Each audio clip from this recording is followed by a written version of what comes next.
মোবাইলের চার্জ বেশিক্ষণ ধরে রাখার জন্য আজকের এই 3টা সেটিংস আপনাকে ব্যবহার করতেই হবে। যদি এই 3টা সেটিংস আপনি ব্যবহার করেন তাহলে আগের চাইতে আপনার ফোনে বেশি চার্জ থাকবে। তাহলে চলুন কিভাবে করবেন সেই সেটিংস গুলো। দর্শক, তার জন্য সরাসরি সেটিংসে চলে যাবেন। সেটিংসে যাওয়ার পরে যে কানেকশন এই অপশনে ক্লিক করবেন। এখানে আসার পরে মোর কানেকশন সেটিংস দেখতে পাচ্ছেন একটি অপশন, এখানে ক্লিক করবেন। এরপরে প্রিন্টিং নামে একটি অপশন পাবেন, এই অপশনটিতে ক্লিক করবেন। তারপরে দেখবেন ডিফল্ট প্রিন্ট সার্ভিস, এই অপশনটি বন্ধ করে দেবেন। এটা চালু থাকলে এটা বন্ধ করে দেবেন।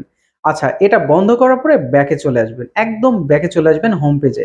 আসার পর তার উপর থেকে শাটারটি নিচে নামাবেন। নামানোর পরে লোকেশন দেখতে পাচ্ছেন, লোকেশনে ট্যাপ করে ধরে রাখবেন। দর্শক, এখানে ধরে রাখার পরে তারপরে যে নিচে দেখবেন লোকেশন সার্ভিস, এখানে ক্লিক করবেন। তারপরে নিচে দেখুন ওয়াইফাই স্ক্যানিং এবং ব্লুটুথ স্ক্যানিং দুইটা অপশনই চালু আছে, জাস্ট এই দুইটা অপশনই বন্ধ করে দিবেন। That's it. গুরুত্বপূর্ণ এমন সব ভিডিও পেতে অবশ্যই আমাদের আইডিটা ফলো দিয়ে রাখবেন। আসসালামু আলাইকুম।